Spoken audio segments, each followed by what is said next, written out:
Welcome to Voice of the Nation. Sweden and Finland have long practiced military non-alignment.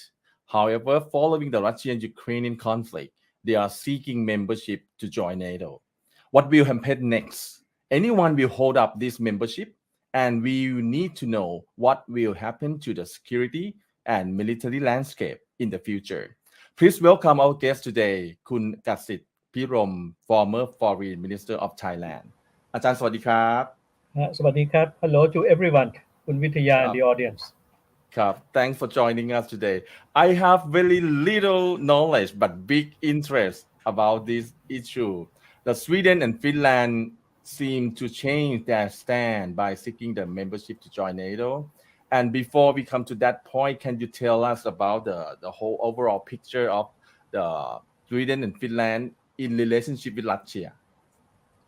Well, I think both countries, Finland and Sweden, have had a very long historical relationship with the Russian Empire, then the Soviet Union, and now the Russian Federation.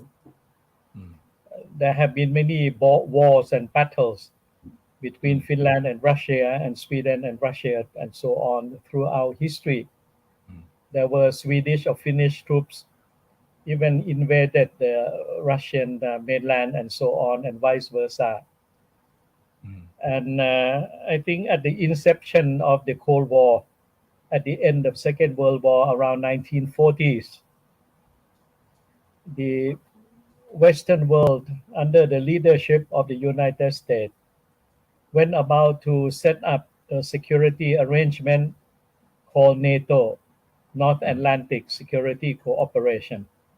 And most of the Western European countries have joined this military or security organization, except Finland and Sweden, which I think have been remaining neutral, standing as neutral entities between the NATO organization and the Soviet-led organization in the name of the Warsaw Pact.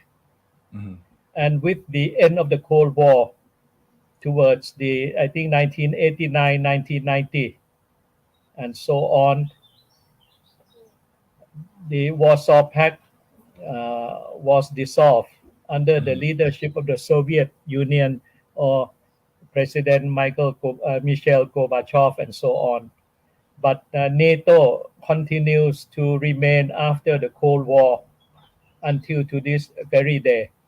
So in a sense, NATO organization is an anachronism, a legacy of the old Cold War.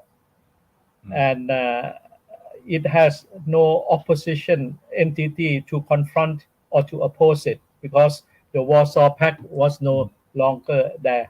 So there is always a question, what is the rationale or the raison d'etre for NATO to continue? And NATO for the past 2 decades has been searching for some sort of a role to make it relevant and viable to the members at large. So NATO went to somewhat intervene a bit in the Syrian civil war, Libya civil war, and I think in the Afghanistan theater. And also it was a direct participant to the conflicts in the former Yugoslavia, namely the war with Serbia at that time. And now, and at the same time, NATO has been expanding or making enlargement, first incorporating Poland, Czech and Hungary and the Baltic states and so on. So since the 1990s, the membership of NATO has been expanding, incorporating about more than a dozen of former Eastern and Central European countries, or the countries that used to be under the sphere of influence and control of the Soviet-led, I think, the communist world and so on.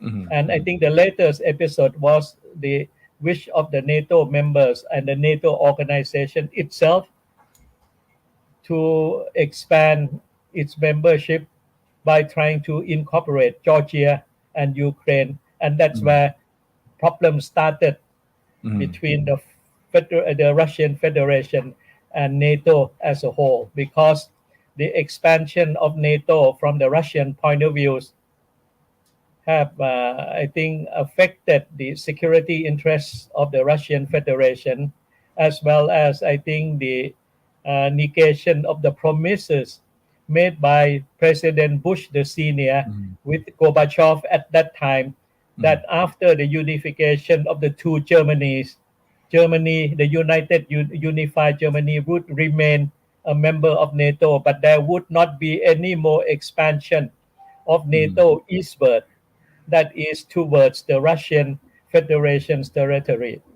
And Mhm. that promises were being kept during the first Bush administration. But Mhm. when President Clinton came to power, the Mhm. United States and member states of NATO started to change their mind by making the enlargement of the membership of NATO, and problems started to happen between NATO as a whole with the Russian Federation. Mm. It is a whole pictures that we can see what happened in the past. Can I ask one thing about when Finland and Sweden uh, joined European Union in 1995? That Mhm. did not trigger any impact from Russia because its Because economy. the European Union is basically an economic Mm, what you call regional cooperation, mm, and the European Union has no, I think, military unit of its own, no independent right. or Mm-hmm, joint military forces of the member of EU.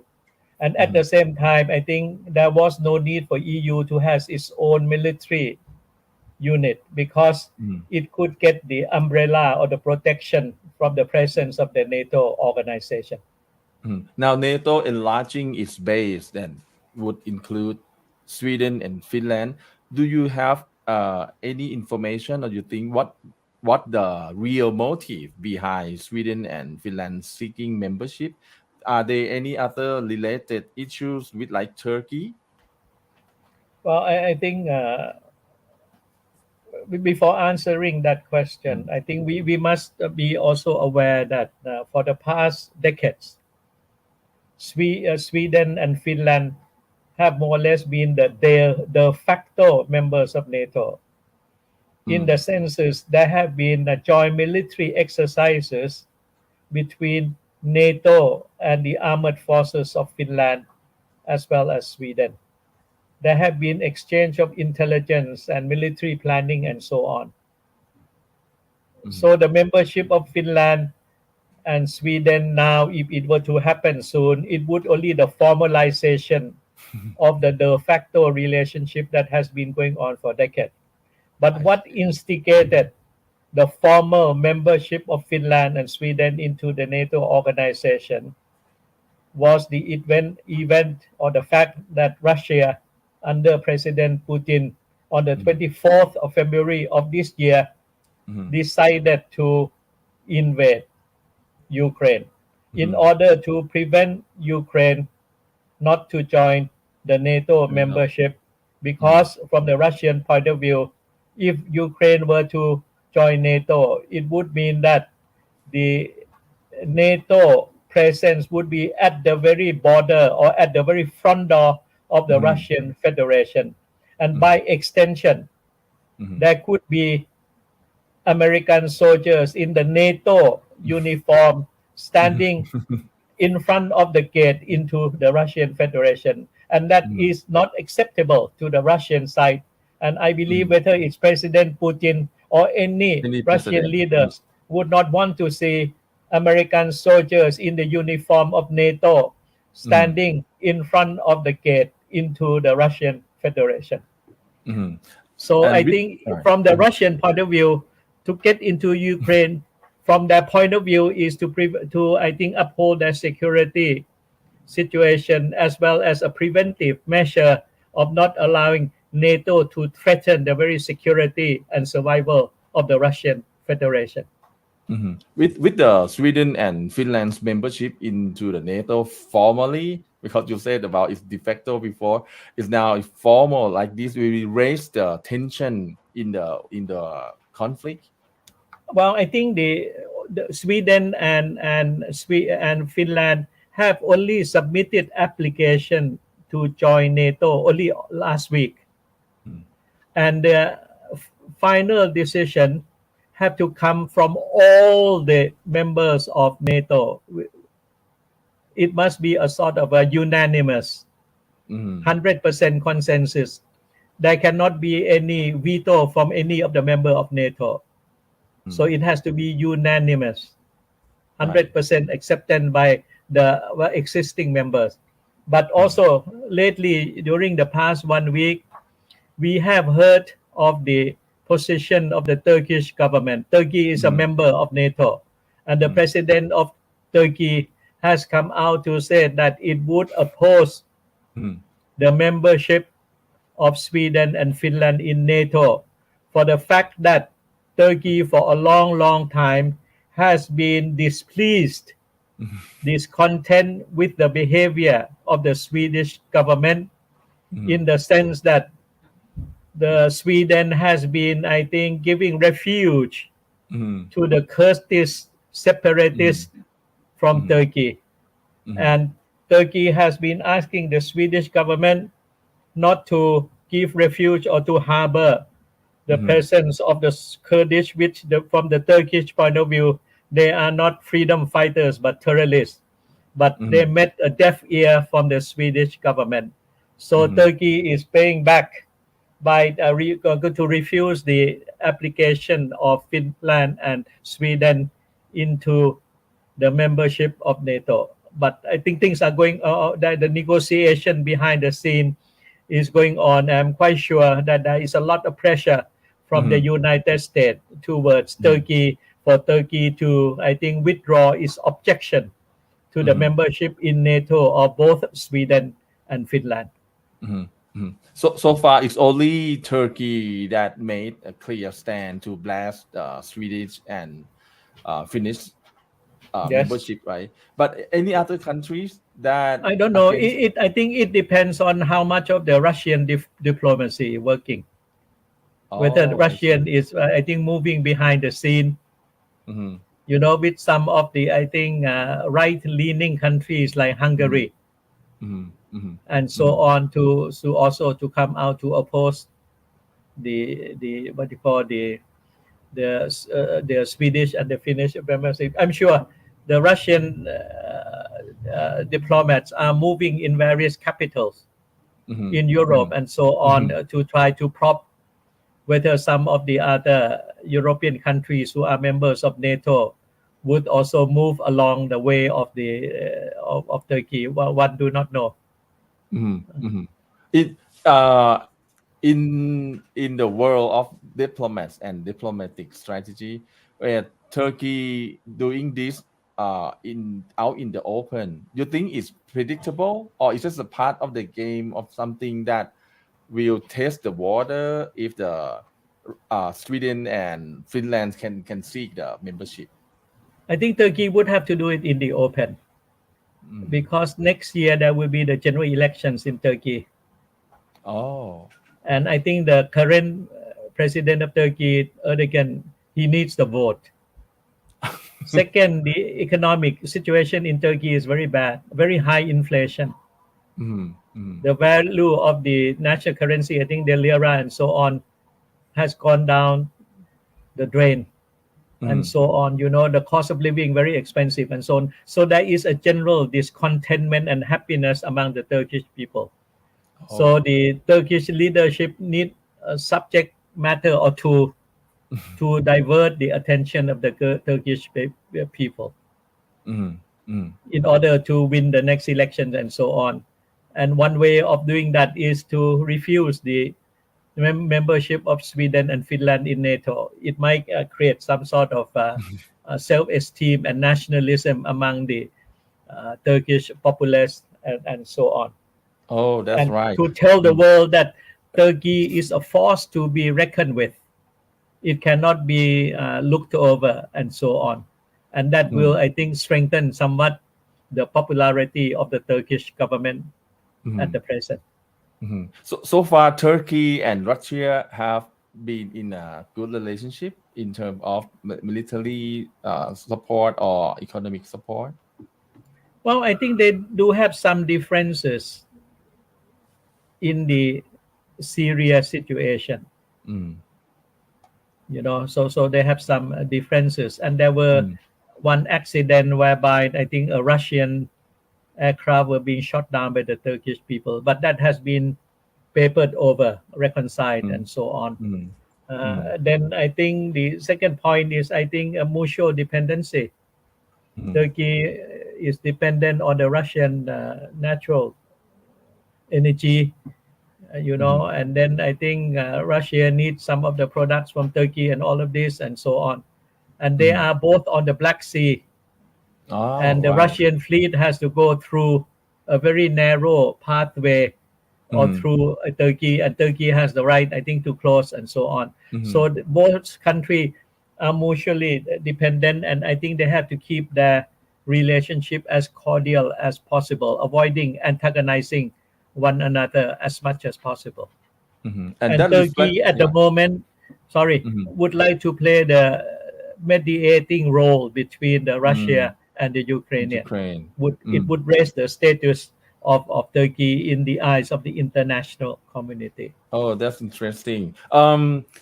How about the stand of the Turkish government so far after Russians started to attack Ukraine? They play safe in their statement, or I they think it's are not a question of playing safe, but it's question of the national interest. Because Turkey is a very good trading partner of Ukraine as well as of Russia, and the geographical proximity also is very important. And Turkey has been helping Ukraine in the military technology. I think it's the drone technology and so on. But at the same time, Turkey has been buying military hardware from the Russian Federation. So it's the balancing act and keeping the interest in balance. Turkish interest in Ukraine in balance with the with the Turkish interest in Russia. Oh, I see. It's just So I like don't think Turkey can take side, like France or Germany, that everyone is sided with the Ukrainian side, but Turkey has to play a sort of balancing act, which is understandable. So in the decision-making process now, we can see this conflict. And what do you think finally the Sweden and Finnish will be into the NATO at the Okay, the end? first point is that I'm not in favor of Sweden and Finland joining NATO. It only added like a sort of a fuel to the fire. Why? Well, it will make the confrontation between the Western Europe plus the United States and Canada and Russia Federation and its Central Asian allies and Belarus more hardening and more confrontational. So why do you have to be enemies of one another? I think all of us has the duty to make the world peaceful and secure and prosperous. That's the first point. Second is that by leaving the neutrality stance, both Finland and Sweden, I think, ended the possibility of becoming the bridge between Western Europe on one side and the Russian Federation as a whole. Okay. Then the third point is that membership of Finland and Sweden in NATO is quite all right, I think, from Putin's or the Russian point of view. But if, aggressive weaponaries of NATO, namely of the United States, were to be placed on the soil of Finland and Sweden, like medium-range missiles, and the possibility of being equipped with nuclear warhead would only heighten the tension in the northern part of Europe. And it will lead to, I think, the increase of arms race and security tension. And one could not, I think, dispel or do away with the possibility of incident or accident happening unintentionally, but it could lead to a major war or even a nuclear war. So that's where that possibility is, and so on. And then why should Sweden and Finland join NATO in order to increase the tension and the Mm-hmm. confrontational situation? Mm-hmm. Mm-hmm. Right. It's not the right timing to do that. So it be a big question for many people to why they do this now. And I have another question that No, with before the that, but I think they can think about their own security, that if Ukraine can be attacked by Russia, then Sweden and Finland, which has can a be common border with Russia, can also be attacked. One can understand the argument, mm-hmm. but it's not only one argument to support the Swedish and the Finnish leadership membership in NATO, but both countries have to look at the larger consequences of Mm-hmm. European being divided into two parts again, a Cold War in Europe, Mm-hmm. arms confrontation, arms race, and the possibility of more conflict and expansion into the nuclear war, all of this and so on. And I think for the people of Europe as a whole, a Mm-hmm. large sum of money would have to be spent on armament Mm-hmm. instead of using that particular amount of money for socio-economic development, lessen the inequality, the gap of wealth in the whole of Europe, Mm-hmm. to improve the health, the education, infrastructure, utilities, and so on. Mm-hmm. But that would not be enough now, because a lot of it would be diverted into the military Mm-hmm. development and armament and so on. Oh, that scary pictures coming up with that movement. In your opinion, why Russia taking so long to finish this battle? Because of Ukraine got larger than expected support from other countries, or because something went wrong with the plan? From what I have been following the news and so on, I think the Uh-huh. first point is that the Ukrainian army or the armed forces have been trained by the British Mm-hmm. and the Americans for the past 8 years. I think since the year 2014, Mm-hmm. after Russian takeover of, I think, of Crimea Mm-hmm. and so on. So they have been well trained and increasingly better equipped, as well as they Mm-hmm. have been supplied by the United States on the intelligence through this satellite communication and so on. So they Mm-hmm. learn about the movement of the Russian troops and so on. So Mm-hmm. the Ukrainians were more or less ready for the Russian attack on the 24th of February. Second, also they have a unit of, I think, militia or mercenaries and so on. Mm-hmm. And you do not know whether they are professional armies from friendly countries turning into mercenaries and all of this and so on. Mm-hmm. Or I think the Russian side even accused Ukrainian of having the fascist far right military unit Mm-hmm. also attached to the armored forces, well equipped, hard won battle. I mean, well trained and so on.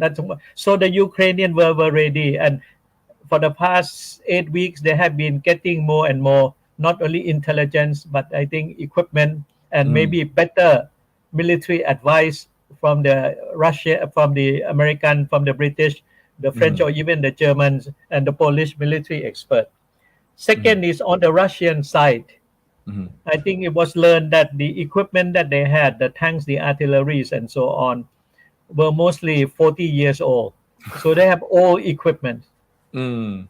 Okay, old equipments and so on, although artillery, tanks, rockets, and armored cars and so on.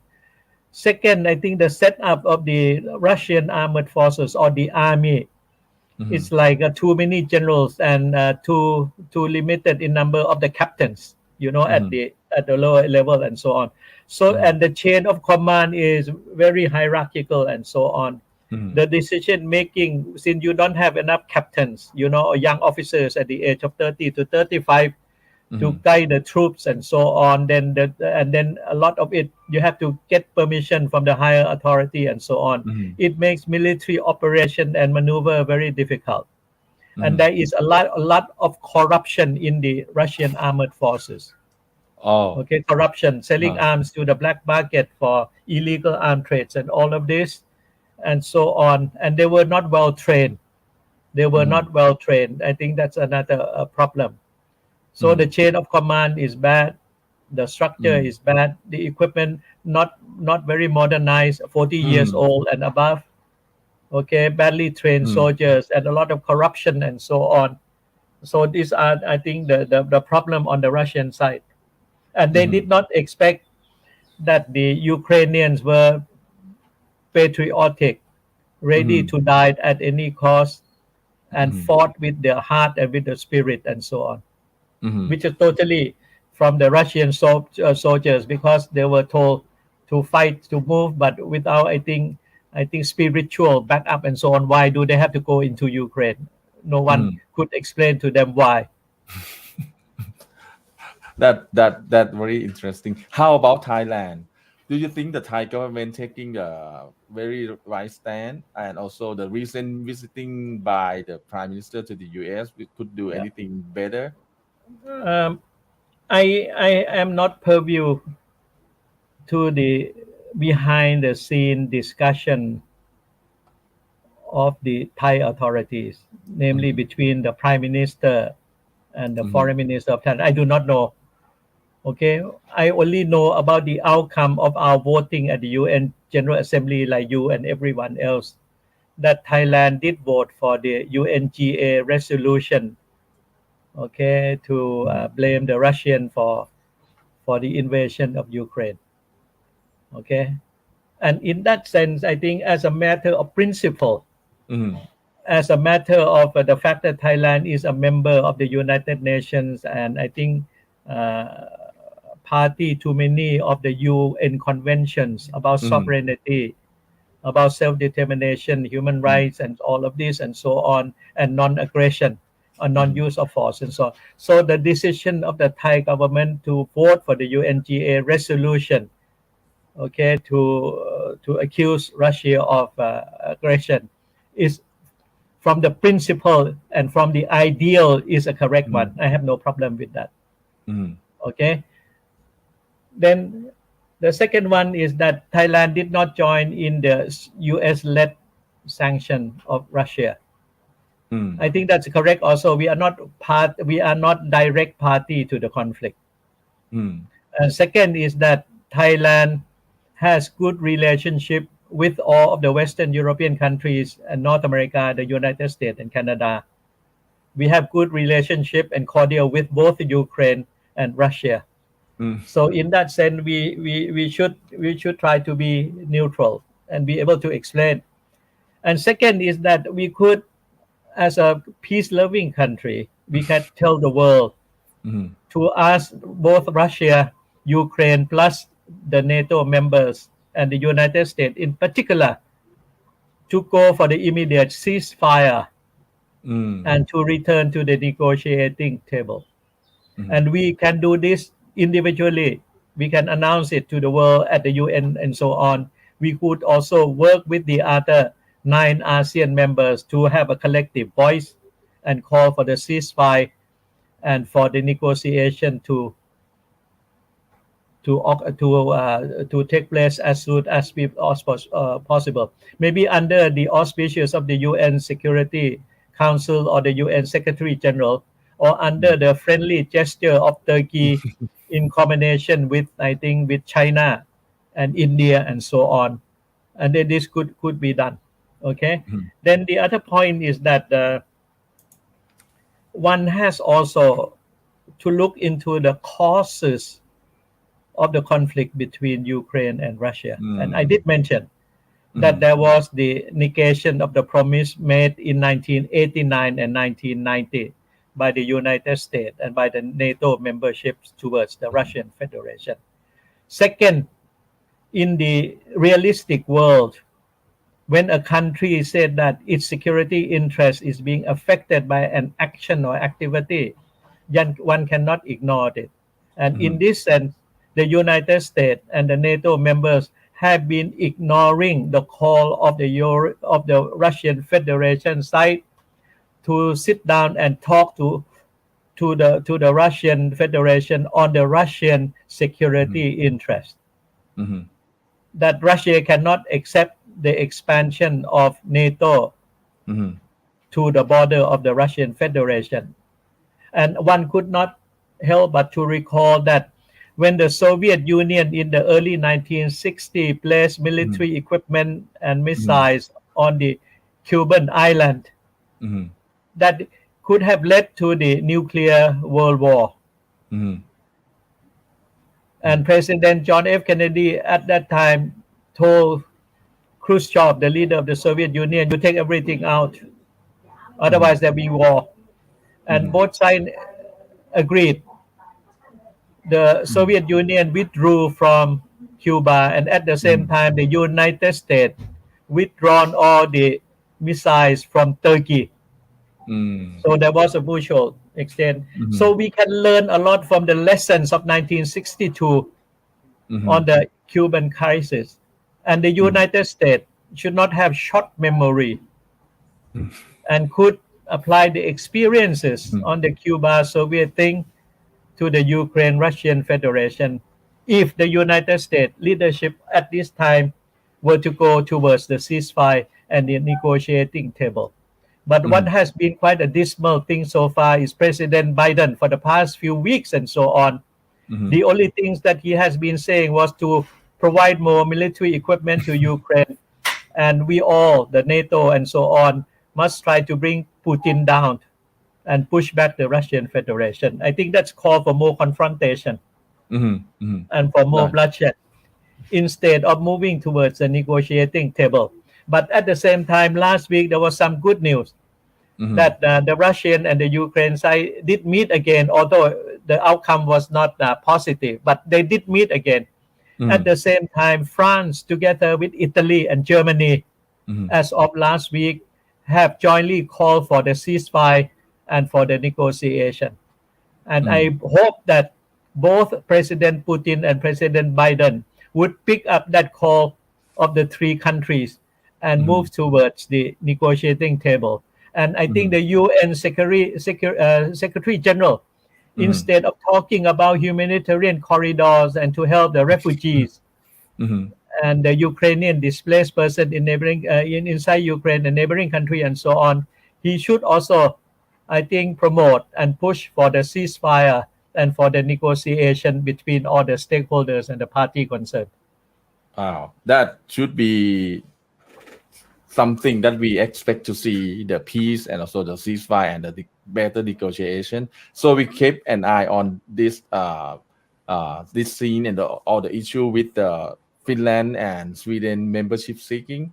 And also we would love to have you provide us comments and ideas again in the future. Thanks for joining us today ครับ that คุณกสิทธิ์พิรม former foreign minister of Thailand, and thanks for all the audience joining us with Voice of the Nation. We run this program Monday through Friday at 8 p.m. I'm วิทยาแสงอรุณ สวัสดีครับ